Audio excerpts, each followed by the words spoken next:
여러분 안녕하십니까? 광주 MBC 뉴스데스크입니다. 장맛비가 3주 넘게 계속되고 있는 가운데 오늘 밤과 내일 사이 또다시 많은 비가 내릴 걸로 보입니다. 광주 전남에서는 산사태 위기경보 심각 단계가 발령됐는데요. 많은 비로 인해 지반이 약해질 대로 약해져 있고 또 전국적으로 피해 사례가 이어지는 만큼 각별히 주의하셔야겠습니다. 한신구 기자의 보도입니다. 오늘도 하루 종일 장맛비가 이어졌습니다. 3주 넘게 쏟아붓다 그쳤다를 반복하고 있는 지리한 장마로 인해서 주변 곳곳에서 위험 신호가 감지되고 있습니다. 절개지와 옹벽, 축대, 공사장 주변 할 것 없이 그동안 내린 많은 비로 물을 잔뜩 먹은 흙더미가 무너져 내릴 가능성이 높아지고 있습니다. 물론 폭우가 크게 오면 엄청나게 불안하죠. 위험도를 많이 안고 있으니까요. 산이 안 무너져 내릴지 모르겠어요. 광주 전남 지자체들이 앞다퉈서 이들 위험적에 대한 예찰과 사전 점검을 강화하고 있는 것도 이런 이유에서입니다. 안전 사각지대가 없도록 비상근무 체계를 유지하면서 꼼꼼히 살펴보겠습니다. 주민분들께서도 생활공간 곳곳에 누수나 위험이 없는지 수시로 살펴주시고, 특히 최근 집중호우로 논산과 문경 등 전국 곳곳에서 산사태가 나면서 인명피해가 속출하고 있는 만큼 더더욱 각별한 주의가 필요합니다. 때문에 산 경사면에 많은 물이 샘솟거나 산허리 일부에 금이 가고 갑자기 내려앉을 때는 즉각 대피하는 등 사전 대처가 중요합니다. 산림청이 어제 광주 전남 지역의 산사태 위기경보를 심각 단계로 격상시킨 것도 바로 이런 위험성 때문입니다. 또 그동안 내린 많은 비로 인해서 광주 전남 도로 곳곳에 움퍽 패인 곳이나 침수된 곳이 많아서 사고 위험이 높아지고 있어 운전할 때도 조심 또 조심해야 합니다. 광주와 나주, 담양, 목포 등 전남 11개 시군에 호우주의보가 내려진 가운데 내일까지 50에서 150mm, 곳에 따라서는 천둥, 번개와 함께 시간당 30에서 60mm 내외의 많은 비가 내릴 것으로 예상됩니다. 집중호우와 잦은 비로 지반이 약해질 대로 약해져 있는 만큼 산사태는 물론 저지대와 하류 지역의 침수 피해 각별히 대비해야 할 것 같습니다. MBC 뉴스 한신구입니다.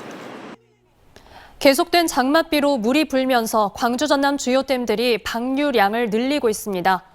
저수율이 98%에 이른 동복댐은 지난달 28일부터 수문을 개방해 시간당 5만 톤가량의 물을 방류하고 있습니다.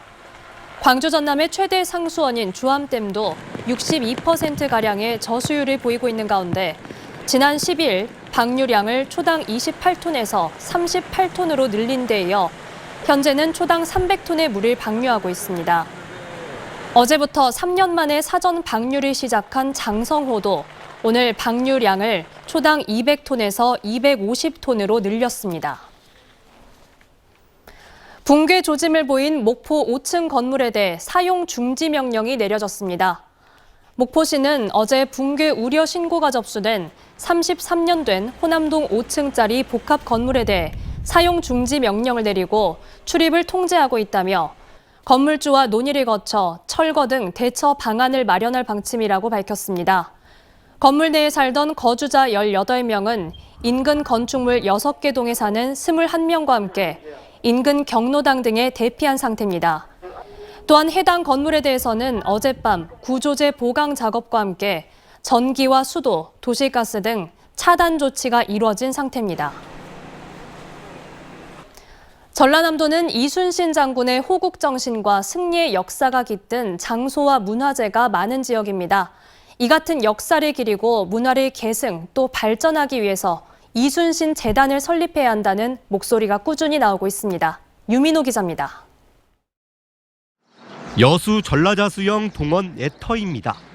조선 성종 때부터 400년 넘게 조선 수군의 중심 기지였고 이순신 장군의 기백과 호국 정신이 깃든 곳입니다. 터와 맞닿아 있는 국보 진남관도 복원 사업이 한창입니다.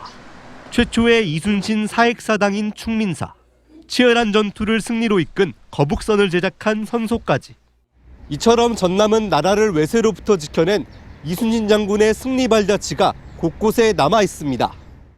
하지만 지역이 지닌 역사를 보존하고 이를 널리 알리는 작업을 해야 할 컨트롤 타워는 존재하지 않는 상황입니다. 특정 개인이나 지자체에 치우치지 않고 객관적인 역사적 토대 위에서 이순신 장군의 업적을 알릴 재단이 필요하다는 제안이 꾸준히 나오고 있습니다. 호남이 없으면 국가도 없다라는 말을 남긴 이충무공의 호국정신을 우리 전남에서 체계적으로 계속 발전시켜 나가야 할 것입니다. 현재 국회에는 국가 차원의 이순신 재단 설립을 요구하는 법안 3건이 발의됐지만 장기간 계류하고 있습니다. 진척이 더딘 상황에서 전남이 이순신 장군의 역사를 기릴 최적지인 평가가 나오는 만큼 전라남도가 재단을 설립해야 한다는 목소리입니다. 목포에서부터 시작해가지고 여수까지 남해안 전체적으로 임진왜란과 관련된 유적지, 각종 스토리, 설화들이 굉장히 많이 있습니다. 그리고 축제도 많이 있고요. 그런 것을 일관성 있게. 다만 재단 설치가 결정되더라도 입지를 두고 지자체 간 경쟁이 벌어질 수 있어 폭넓은 의견 수렴과 사전 연구가 필요해 보입니다. MBC 뉴스 유민호입니다. 2024학년도 대학 입시 대비를 위한 광주 진로진학 박람회가 열리고 있습니다. 내일까지 김대중 컨벤션 센터에서 계속되는 박람회에는 전남대와 호남대 등 전국 139개 대학이 191개 부스를 마련해 진학 상담과 모의 면접 등 맞춤형 입시 정보를 제공하고 있습니다. 또 이번 행사에서는 수시 전형을 위한 1:1 상담과 함께 자기소개서 작성 요령과 면접 특강도 함께 진행되고 있습니다.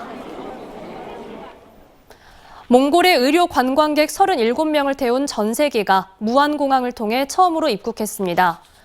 오늘 오전 무안공항으로 입국한 몽골 의료 관광객들은 광주에서 건강검진을 받은 뒤 아시아 문화전당과 담양, 여수 등을 둘러본 뒤 서울로 이동해 5박 6일 동안의 일정을 마칠 예정입니다.